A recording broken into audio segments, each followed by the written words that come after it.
pertencem ao nosso Deus.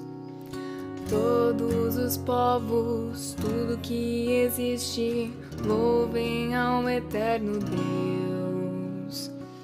Toda língua confessará a sua grande glória, todo joelho se dobrará, em louvor exaltado sempre será, e o teu reino jamais passará, ó eterno Deus.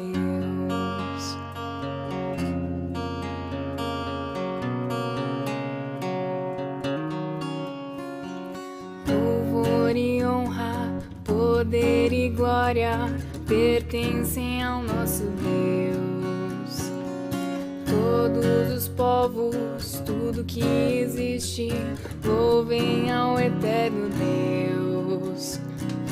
Toda língua confessará a sua grande glória, todo joelho se dobrará, em louvor exaltado sempre será, e o teu reino jamais passará.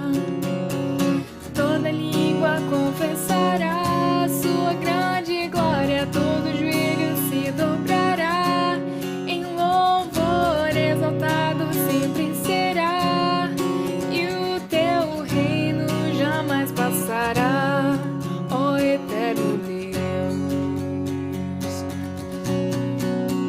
Teu reino será para sempre, cantem ao eterno Deus, pois nada consegue se comparar, cantem ao eterno Deus.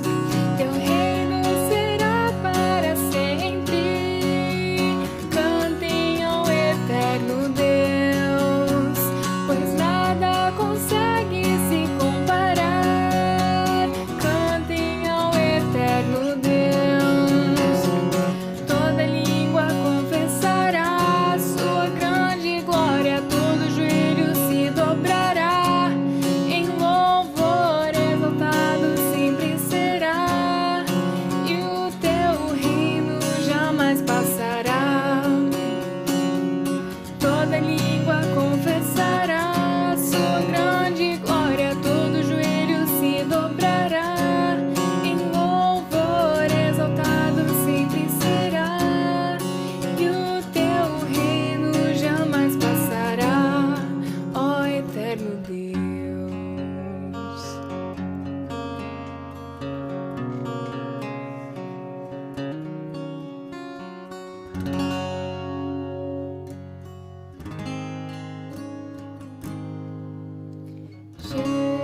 Jesus, te entronizamos, declaramos que és Rei. Tu estás no meio de nós, te exaltamos com louvores, a ti fazemos um trono de louvores, a ti fazemos um trono de louvores, a ti fazemos um trono de louvores. Oh, vem Jesus e toma o teu lugar. Jesus, te entronizamos, declaramos que és Rei.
Eu quero me dirigir então já ao texto de Gálatas capítulo 4, a partir do versículo 12, porque no versículo 11 nós encerramos no domingo passado, onde Paulo então escreve o seguinte: sejam como eu sou, porque também eu sou como vocês.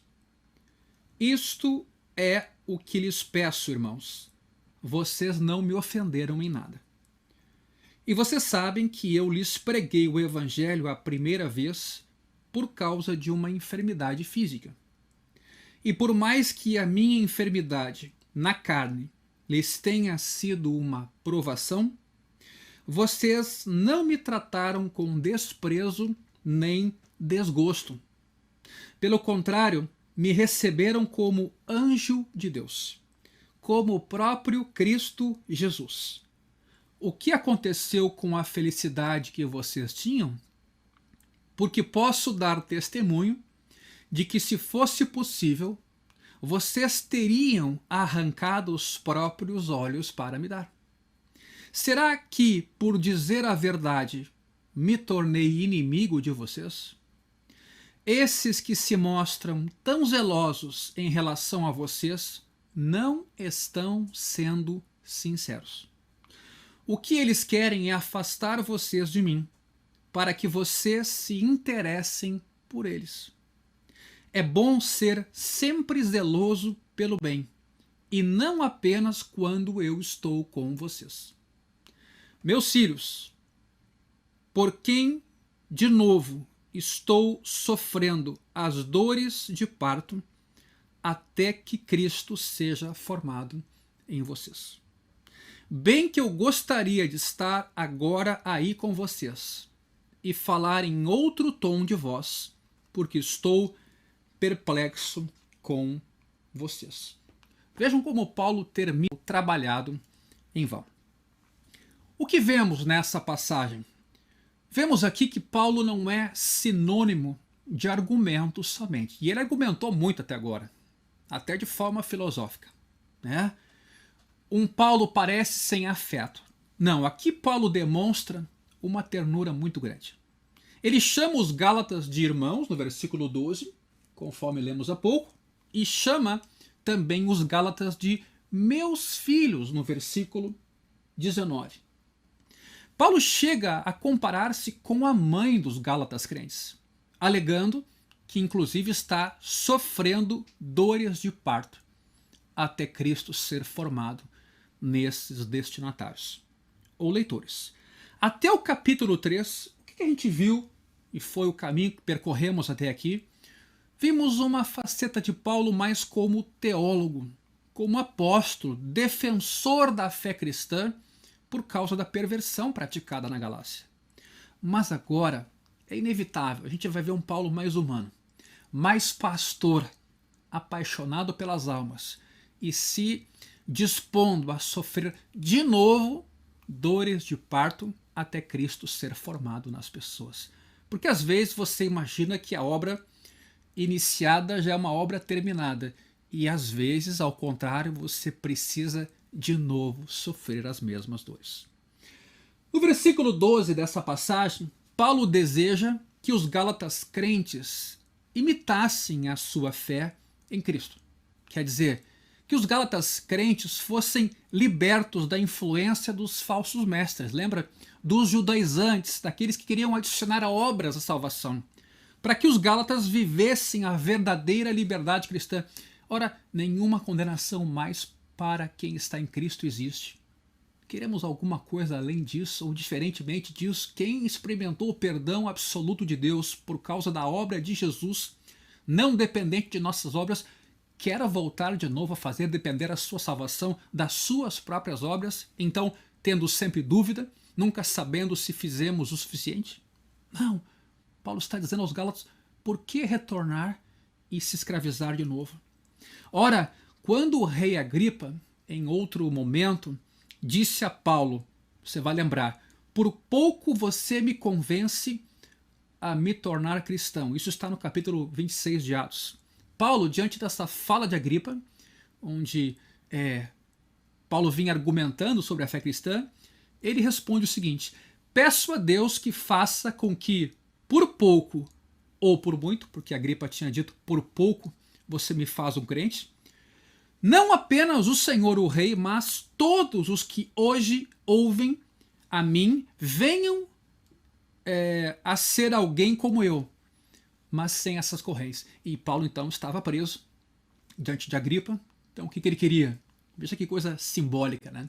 Que as pessoas, como Agripa mesmo, conhecessem a Cristo e fossem livres e não tivessem as suas cadeias. Talvez até aqui uma metáfora que Paulo esteja usando, mas referindo-se a uma verdadeira libertação.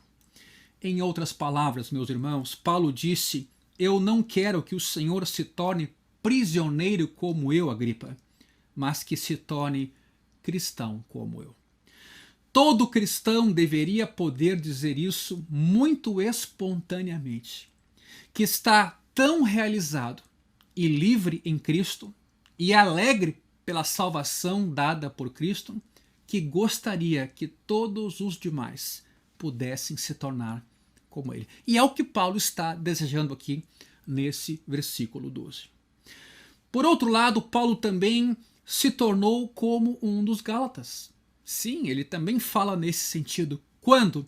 Quando visitou os crentes gálatas e quando não manteve distância dos mesmos, comeu com os mesmos, conviveu com os mesmos, não fez o que Pedro fez, como vimos no capítulo 2, mas se colocou no lugar desses crentes e se identificou com eles como irmãos em Cristo.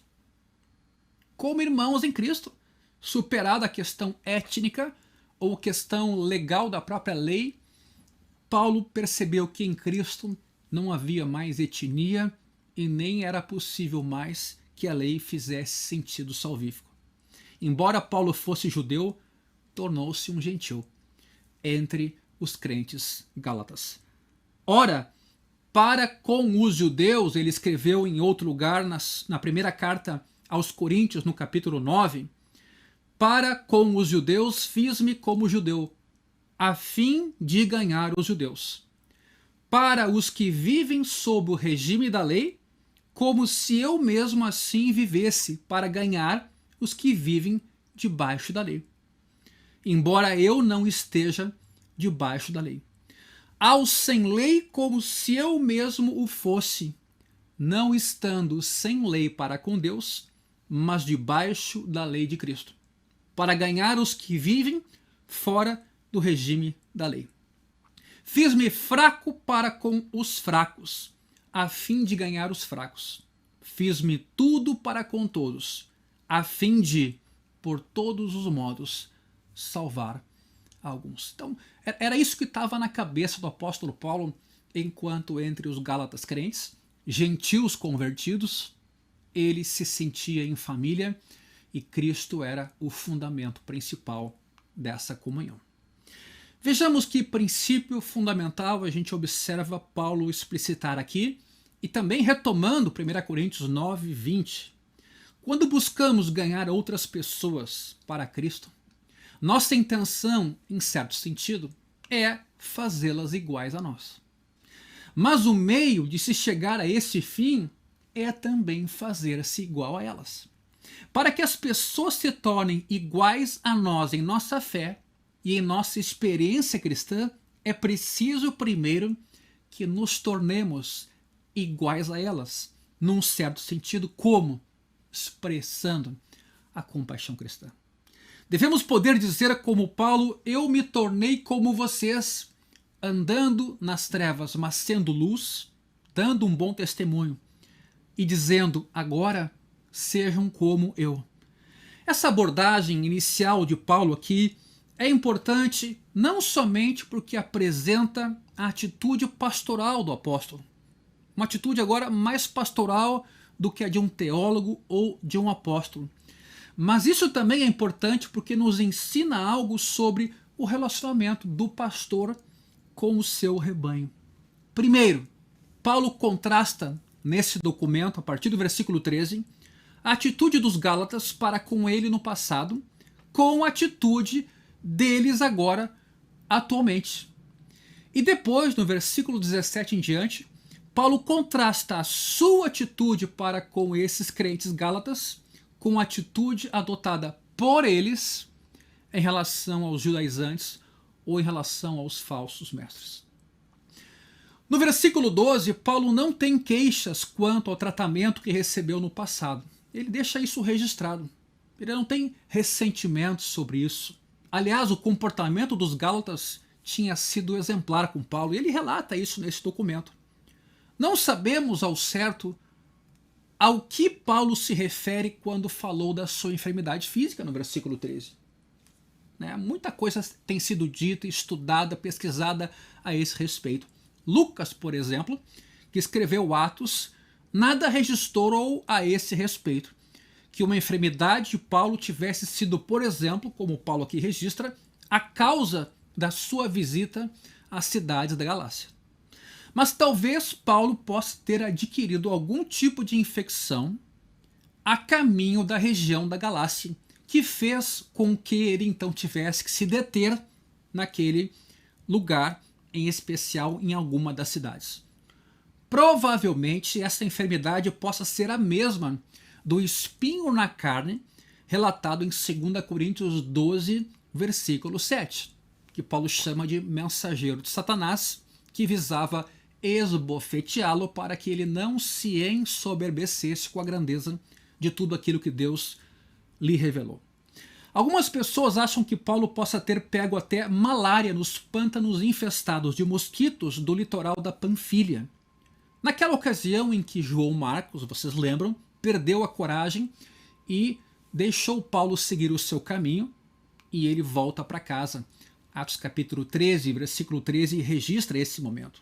Nesse caso, seria até natural que Paulo tivesse dirigido ao norte da Galácia, subindo para o planalto montanhoso daquela região, tentando talvez buscar novos ares, visando recuperar a sua saúde.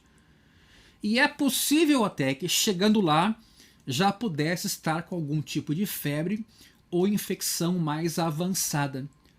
Seja qual for essa doença, e não há unanimidade a respeito disso, ela aparentemente tinha sintomas bem desagradáveis e até repugnantes, a ponto de Paulo escrever do jeito como escreveu. Sintomas talvez até que o desfiguraram, de alguma maneira pelo menos.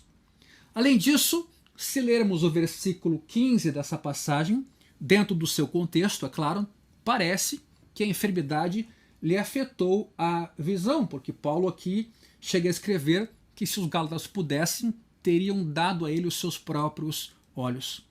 E talvez até a gente tenha uma outra referência no Novo Testamento a respeito desse problema com a visão, no próprio capítulo 6, quando Paulo diz, no versículo 11, que escreveu com letras garrafais. Eventualmente até em Atos 23, quando Paulo está ali diante do sumo sacerdote e não o reconhece, é repreendido nesse sentido. Há quem especule até que a sua dificuldade de visão pode ter sido um fator, mas nada seguro nesse sentido. Tudo isso sim é importante. A fraqueza de Paulo, sua doença e seu desfiguramento, que podia ter causado algum tipo de repugnância ou trabalho por parte dos Gálatas, onde Paulo agora estava, tudo isso foi uma provação para esses Gálatas nos dias do versículo 14. Talvez os Gálatas até tivessem sido tentados a desprezar e rejeitar Paulo. Sabe aquela coisa do líder que não é super-homem, ou super-mulher, e eventualmente ele padece, ele sofre, ele é meio de carne e de osso? Tem gente que acha que então a pessoa pode não ser um líder bom, ou um líder ungido, um líder muito humano, que é falível, que tem fraquezas, sabe? Pois quem sabe os Gálatas podem ter imaginado que Paulo já não era tão líder assim, até pelo seu adoecimento. Talvez até os Gálatas foram tentados a tratar Paulo com uma certa indiferença desdenhosa, diz o bispo Lightfoot, ou até mesmo com uma visível aversão, porque os sintomas da sua enfermidade, aparentemente, pelo jeito de Paulo escrever, causaram desconforto. Mas não foi o que aconteceu. Essa é a boa notícia. Paulo foi recebido, ele mesmo escreve, como um anjo. Por que não dizer como o próprio Cristo, diz o versículo 14. Aliás, veja que importante esse texto aqui. Talvez uma outra indicação clara tenhamos aqui de que Paulo tinha consciência da sua autoridade apostólica, ao fazer a menção de que ele foi recebido como o próprio Cristo na Galácia, como tendo vindo em nome de Cristo. E ele não desaprovou esse tipo de recebimento que ele teve, ou tipo de deferência que ele teve por parte dos Gálatas, como, por exemplo, desaprovou a atitude em Listra, quando quiseram fazer dele um deus. Né? Lembra lá da cura que ele faz daquele homem paralítico? Pois é, imaginaram que Paulo fosse um deus e quiseram adorá-lo, e ele desaprovou aquela atitude. Aqui não. Aqui parece que a maneira como ele é recebido, ou seja, como se fosse o próprio Cristo, é elogiada por ele, como tendo sido a atitude dos Gálatas, reforçando sua autoridade apostólica, não por ele mesmo, mas por ele vir em nome de Cristo e por ter autoridade procedente do próprio Cristo. Ora, os apóstolos de Cristo eram seus delegados pessoais, ou seja, o enviado por uma pessoa, nesse caso, é a própria pessoa. Talvez aqui também faça mais sentido tudo aquilo que Jesus ensinou em meu nome. E os apóstolos ensinaram em nome de Jesus. E os apóstolos curaram em nome de Jesus. Já temos em Atos a referência de uma história onde um filho de um sumo sacerdote usou o nome de Paulo para expulsar espíritos maus. E os demônios disseram: a gente conhece Paulo, conhece Jesus, mas vocês quem são? Ou seja, em outro momento, Jesus disse: quem recebe vocês é a mim que recebe. E quem recebe a mim, recebe aquele que me enviou. Mateus capítulo 10, versículo 40. Ao receberem Paulo, esses crentes gálatas receberam o próprio Cristo. Mas a situação, ela mudou muito desde então. No versículo 15, Paulo lida com esse problema. Embora os gálatas haviam ficado muito felizes com Paulo naqueles dias, quando receberam através dele o evangelho de Cristo, da graça de Deus que perdoa e que justifica o ser humano junto a Deus, parece que agora Paulo virou o inimigo. Vejam o versículo 16. Será que por dizer a verdade me tornei inimigo de vocês? Que palavra mais relevante. Simplesmente porque Paulo tinha dito algumas verdades diretas e talvez dolorosas aos gálatas, pecadores assim como eu e você, repreendendo-os, advertindo-os, insistindo com eles por haverem abandonado o evangelho da graça e retornado à escravidão? Ora, é bom dizer aqui que a autoridade de um apóstolo não acaba quando ele começa a ensinar verdades que não são populares. Num tempo que nem o nosso, super relativista em termos morais, filosóficos e teológicos também, como isso é recorrente. No momento que a gente ouve alguma coisa, ou escuta, ou recebe alguma coisa que eventualmente vai de encontro ao que pensamos ou sentimos, repelimos aquilo que vem, não nos abrimos de coração manso para acolher a palavra de Deus, mas rechaçamos muitas coisas, às vezes boas, e que vêm da parte de Deus para o nosso crescimento. Esse é o caso aqui. Veja o que fala dura de Paulo. Será que por dizer a verdade me tornei inimigo de vocês? Será que a gente está vivendo isso hoje também? E não só na igreja, mas no mundo em geral? Será que na época do politicamente correto a gente não pode dizer a verdade, mas a gente tem que falar de uma maneira palatável, agradável aos ouvidos, mesmo que o coração esteja mentindo, porque esse é um problema do politicamente correto. A linguagem traveste um conteúdo que nem sempre se reflete naquilo que nós falamos. Ora, repito aqui, a autoridade de um apóstolo não acaba quando ele começa a ensinar verdades que não são populares. Não podemos ser seletivos na leitura mesmo da doutrina dos apóstolos, que hoje está no Novo Testamento, pegando aquilo que nos agrada, rejeitando aquilo que não nos agrada. Eu nunca vou esquecer de uma fala, numa certa ocasião, uma pessoa mudava de congregação e ela dizia: ao mudar de congregação, que da congregação onde ela estava, o que o pastor falava não lhe servia. A expressão foi bem essa. Isso não me serve, como se nós pudéssemos escolher aquilo que serve e aquilo que não serve. Não podemos, quando gostamos do que um apóstolo ensina, tratá-lo como um anjo. E quando não gostamos da sua mensagem, odiá-lo e rejeitá-lo como um inimigo. Será que isso acontece também em nossos dias?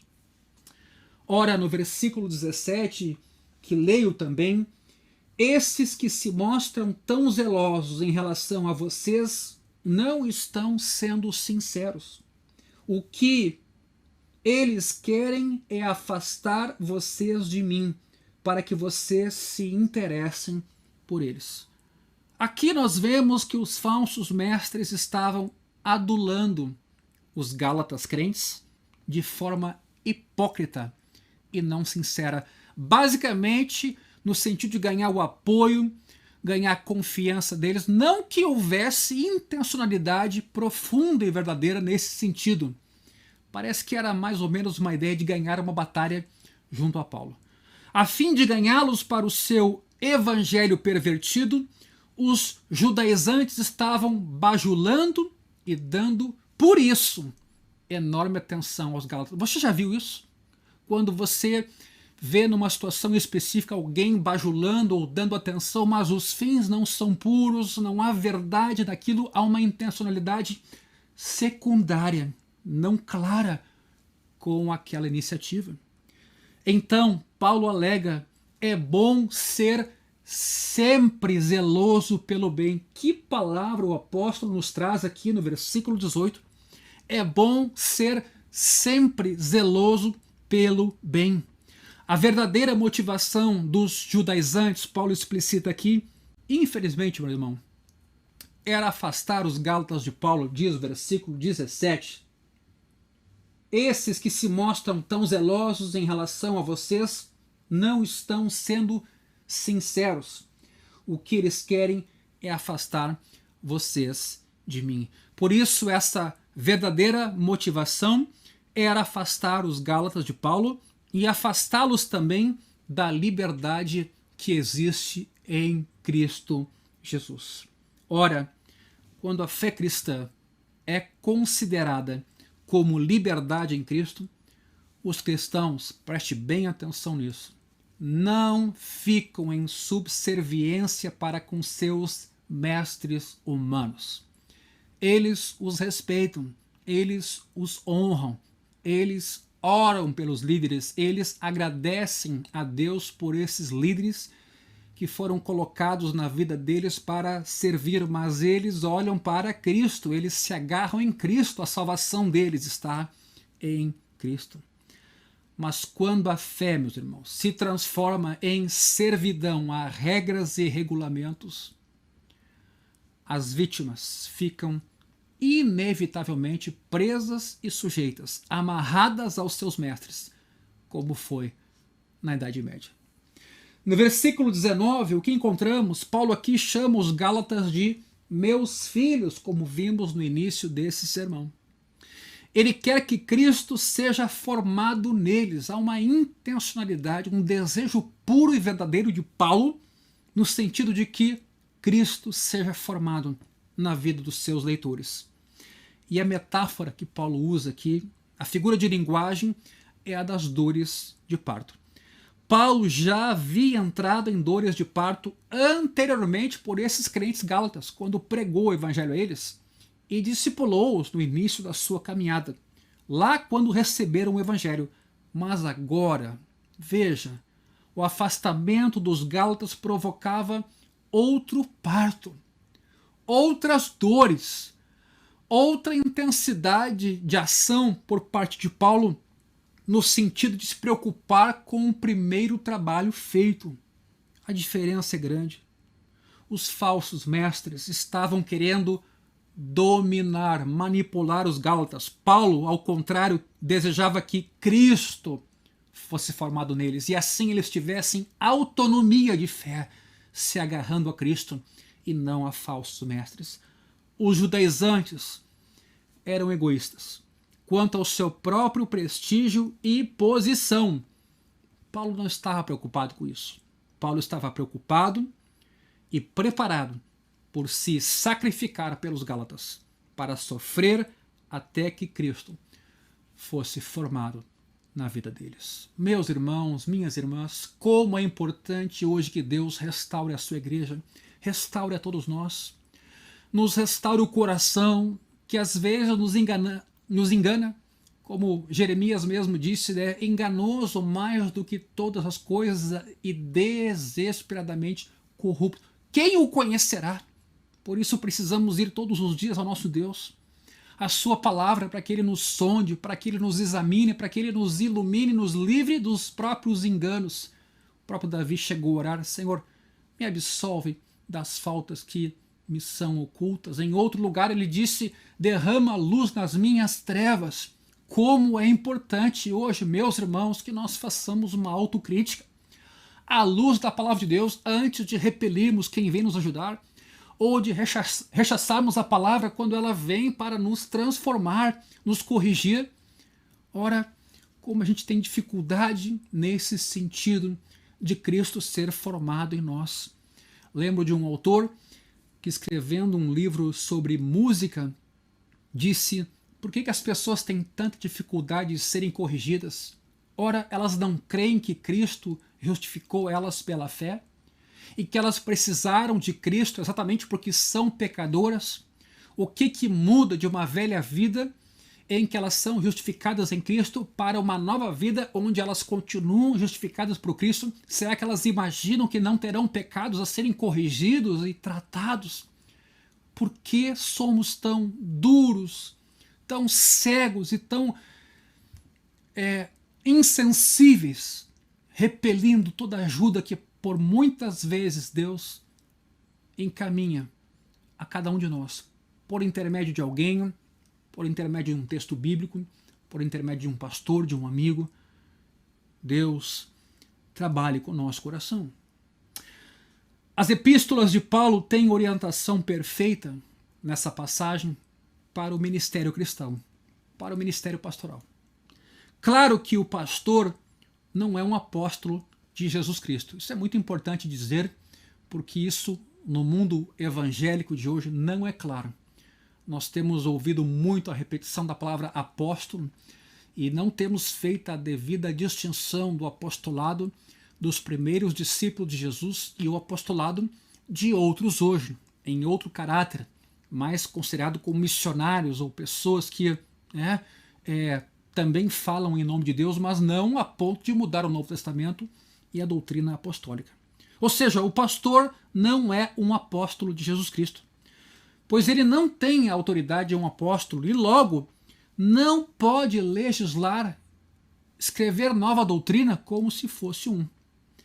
Mas ele é chamado a ensinar a doutrina apostólica, que hoje está preservada no Novo Testamento. Ensinar essa doutrina apostólica ao seu rebanho. E se o ministro for fiel a essa comissão, a esse chamamento, a atitude do rebanho para com ele refletirá a atitude dele para com os apóstolos de Cristo, porque ele respeita esses apóstolos, então por isso ensina a doutrina apostólica. Logo, o rebanho que ele ensina verá que ele está vinculado aos apóstolos e os apóstolos vinculados a Cristo. Logo, os membros da igreja se apegarão ainda mais ao próprio Cristo, que será a ideia original, a pessoa, o Deus homem por detrás de tudo e de todos. Portanto, repito, se o ministro, se o pastor for fiel ao chamado que tem de Deus, a atitude do seu rebanho para com ele vai só refletir a atitude que ele tem, respeitando os apóstolos e o seu ensino. E, consequentemente, o rebanho também respeitará o próprio Cristo. Será que a aparência de Paulo influenciou a atitude dos Gálatas para com ele? Será que, dependendo da aparência do pastor hoje, das condições econômicas do pastor, das condições de saúde, se o pastor tem eloquência ou não, se ele tem habilidade ou não, E se tem outras características, será que dependendo dessas características ele será mais respeitado ou não? Isso é importante? Será que o fato desse pastor ter confrontado os Gálatas aqui, como Paulo, gerou insatisfação? Será que hoje um pastor que se dedica, que compra essa briga, que encara seu papel de confrontar aquilo que está errado, que não é nada fácil e é bem delicado, é tudo que um pastor humanamente não quer, mas como ele também sabe que tem uma missão de formar Cristo nas pessoas, será que quando esse pastor se dispõe a esse chamamento, ele será entendido como desqualificado ou com autoridade questionável? Ora, o que deveria ser avaliado é se o pastor é fiel ao Evangelho de Cristo, ou se ele não é. Se ele for fiel, a congregação deve receber as palavras dele como se ele estivesse agindo em nome de Cristo por delegação das Escrituras, que dão a ele a autoridade para falar em nome de Cristo, mediado pelo ensino das Escrituras. Tantas vezes outras questões bem menos relevantes são consideradas importantes pelos membros de uma igreja em relação ao seu pastor. Seus gestos, sua voz, a roupa que usa, sua eloquência, a duração do sermão e muitas outras coisas. Vejamos o que Calvino escreveu a esse respeito. Se os ministros quiserem agir de maneira acertada, que trabalhem a fim de formar Cristo e não eles próprios, mas Cristo nos corações. O ministro cristão deveria parecer-se com Paulo e não com os judaizantes, preocupando-se com o progresso espiritual do seu rebanho. Essa é a preocupação, e não a preocupação com um prestígio pessoal paralelo. O pastor não deveria explorar a sua congregação para vantagem própria, ele está ali para servir como seu mestre serviu. Ele deveria servir a comunidade, como que sentindo dores de parto. O que deveria importar ao rebanho não é a aparência do pastor. Se ele é cool, se ele é moderno, se ele está sintonizado com a tecnologia atual, se ele é generoso, mas se Cristo está falando através dele. E o que deveria importar ao pastor não é a boa vontade das pessoas quando são agradecidas por tudo aquilo que o pastor faz, mas, ao contrário, se Cristo está sendo formado nelas. Esta é a missão. A igreja precisa de gente que, ouvindo o pastor, ouça a mensagem de Cristo. E precisa de pastores que, trabalhando entre pessoas, busquem a imagem de Cristo. É preciso, meus irmãos, acima de tudo, olhar para Cristo. Eu queria orar com você, com a sua família, orar com o seu lar e abençoar você e a sua família diante dos nossos dias, diante dos nossos desafios. Eu não me refiro agora só à nossa fé e à igreja cristã, eu me refiro à vida como um todo. Trabalho, escola, família, saúde. Eu queria, juntamente com você, meu irmão, entendendo cada um de nós que somos filhos de Deus, justificados pela fé, encontramos adoção no nosso Pai Celestial. E que nenhuma condenação mais há para os que estão em Cristo. Entendendo essa verdade, nada nos pode separar do amor de Deus que está nesse Cristo. Vamos ter lutas, vamos ter desafios, vamos ter dúvidas, vamos ter medos, vamos ter angústias, coisas ainda não resolvidas, vamos viver a luta e o paradoxo dessa vida. Estamos em Cristo, mas ainda nem tudo foi transformado.